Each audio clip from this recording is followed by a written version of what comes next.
We are live. Good morning, good afternoon, good evening, every breathing one. Bien le bonjour à toi, comment tu te sens? Nouvel épisode d'Improve Your English Daily, ta capsule pour les francophones qui sont déjà anglophones sans le savoir. Et cette semaine, on est dans une semaine un petit peu civilisationnelle, la rencontre des mondes, pardon.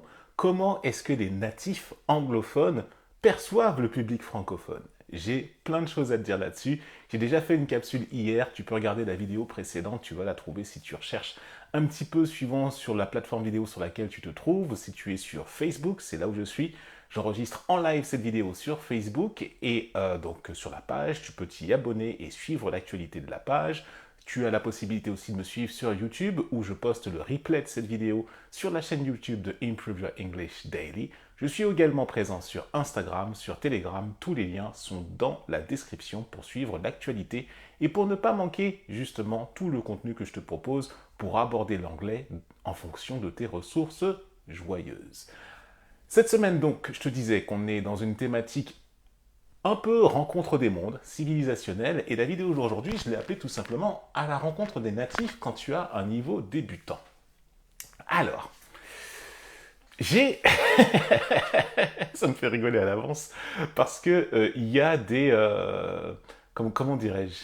Des situations qui m'ont été rapportées, dont j'ai été témoin, ou dont moi-même j'ai pu expérimenter, forcément tu vas pouvoir te retrouver dans ce type d'histoire. Alors, ce que j'appelle les niveaux débutants, l'anglais tu découvres, dans le sens où voilà, tu te considères débutant parce que voilà, t'en as quasiment jamais fait de ta vie, tu te rends compte que là tu en as besoin, ou alors tu en as fait par le passé à l'école, mais tu te rends compte que bon, sur le moment tu n'en avais peut-être pas besoin, mais là parce que tu réponds à une opportunité à l'international, bah, tu te retrouves à l'utiliser alors que ça fait des années que tu l'as pas parlé, ou alors, bah, tout simplement, tu découvres tout naturellement, tu te retrouves dans un milieu expatrié et là, tu te dis, mais comment je fais, quoi? C'est quoi le truc? C'est quoi le délire?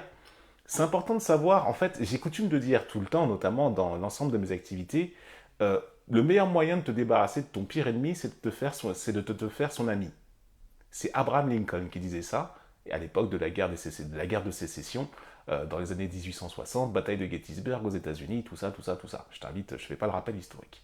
Qui veut dire que, en tant que débutant, et que tu dis waouh, j'ai un anglophone devant moi, comment je vais faire mon affaire? Si tu connais ce que l'anglophone pense de toi, francophone débutant, c'est le moment d'écouter cette vidéo. Je me base sur une histoire. J'ai, dans un de mes anciens métiers, dans les années 2000, j'étais hôte d'accueil en entreprise et j'ai eu le privilège de parler avec notamment un collègue qui bossait en logistique aussi, qui a eu l'expérience de vivre pendant 2 ans au Royaume-Uni. Il m'a expliqué toute son expérience, comment ça s'est passé, tout ça. Et il m'a expliqué que quand il est parti au Royaume-Uni pour aller vivre là-bas, donc dans les alentours de Londres, il a mis 6 mois à se mettre au niveau de compréhension et d'expression de la langue anglaise. Je t'explique. Il est parti au Royaume-Uni avec sa compagne de l'époque. Il ne savait pas dire un traître mot. Il ne savait pas parler. Il connaissait à peine juste bonjour, au revoir, tout ça. C'est tout ce qu'il connaissait au départ. Et il m'a expliqué que c'était très compliqué pour lui, forcément dès le début, parce que tu te retrouves en immersion alors que tu ne parles pas la langue du tout. Tu vois, c'est compliqué. Il y a la barrière culturelle, la barrière linguistique, et tu te dis, voilà, je me suis dit, allez, on y va, vaille que vaille, sac à dos, et on verra comment ça se passe. J'ai un petit peu de sous de côté, et on verra quoi, on verra une fois sur place. Comme beaucoup, il peut se trouver beaucoup de Français en ce moment au Royaume-Uni qui ont eu cette mentalité-là à un moment donné. Et alors, qu'est-ce qui se passe? Qu'est-ce qui se produit dans ce genre de situation? Eh ben, et ça pour l'avoir vu. Lorsque tu es français, mais que tu es dans le monde anglophone, et que donc tu es sur leur terrain, enfin dire que toi tu es expatrié, tu es sur leur terrain, euh, tu vas être vu déjà un petit peu, on va te prendre de haut, d'une manière générale. Parce que, notamment le monde anglo-saxon, ils ont ce complexe de supériorité, mais ils ne s'en rendent même pas compte. Parce que c'est un peuple qui est assez sûr de lui, sûr de sa force. On sait qu'on est la langue la plus parlée au monde avec le chinois. Ça va très bien pour nous. On est cool, on est confiant et ça va, quoi. Donc, en gros, c'est à toi, d'une certaine façon, de te mettre au niveau de leur exigence si toutefois tu te retrouves dans le besoin d'interagir avec ce monde parce que tu te retrouves dans la société anglo-saxonne et il faut que tu t'adaptes, quoi. Si tu as un niveau débutant, là, évidemment que tu vas te retrouver en immersion, que tu vas progresser, que tu vas, voilà, parce que tu vas être sans arrêt alerte et tu vas faire un effort énorme pour pouvoir t'habituer à la langue, commencer à faire des phrases et avoir ton apprentissage express, quoi. Quand tu es débutant, c'est comme ça voilà, et que tu sais à peine parler, à peine piper un mot, ça peut être un peu technique. Dans le sens inverse, c'est-à-dire que cette fois-ci, là, on est dans le domaine francophone, mais tu rencontres des touristes américains ou anglais ou australiens ou néo-zélandais ou qu'importe, mais dans le domaine anglo-saxon. Et ben là, imaginons qu'on est dans une grande ville et que tu vois des touristes qui essaient de trouver leur chemin, tout ça. Donc forcément, ils sont dans le pays où toi tu résides. Ils sont en France, par exemple.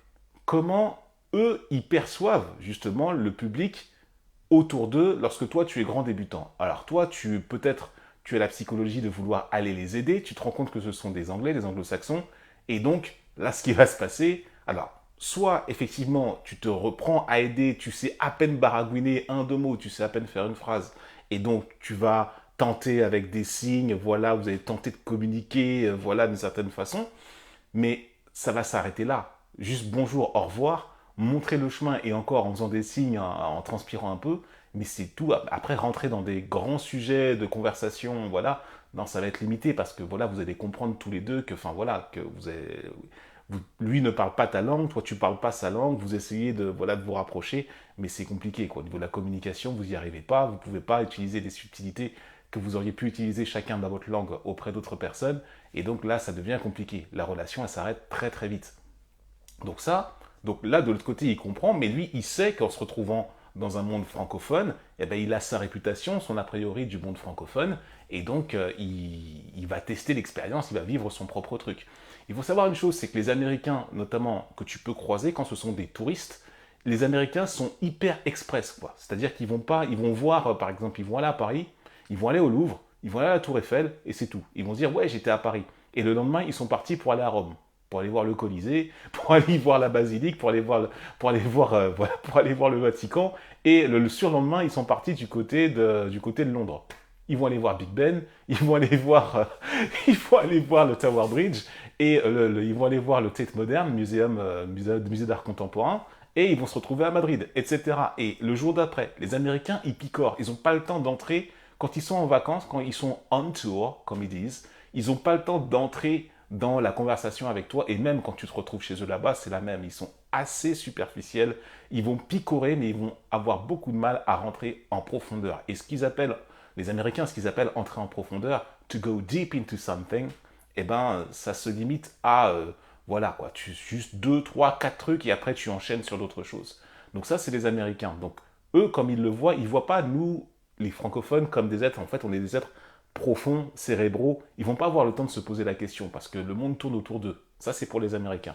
Les Britanniques sont un petit peu plus profonds, ils vont un petit peu plus loin dans leur approche. Donc là, je t'informe, quand tu es débutant, quand tu pratiques la langue anglaise et que tu es débutant et que tu as affaire à un public anglo-saxon qui forcément n'a pas la même culture que toi, c'est important que tu partes avec ces idéaux-là. Là, je te dis, là, c'est l'expérience que moi-même j'en ai eu, et aussi des expériences rapportées qui m'ont été proposées. C'est comme ça que ça se vit et c'est important que tu le saches.